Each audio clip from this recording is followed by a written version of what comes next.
Ayan guys, yung binigay kong, ay nilagay kong kan guys, oh. Ito, oh.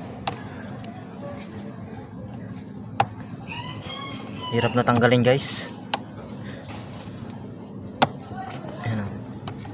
Tapos yun, oh. Para itong air filter kasi ng kan guys, magalaw ito. Kaya nilagyan ko nito para tumigas.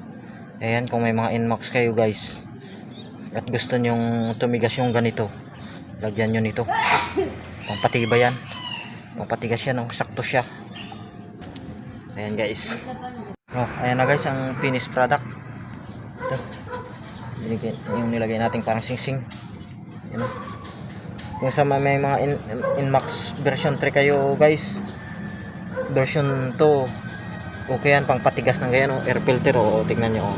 Oh, diba tigas na, tigas na ng mukha ko guys. Kasing tigas na ng mukha ko, oh, diba hindi na gaanong mauga. Ayan lang guys, thanks for watching. Bilhin na kayo.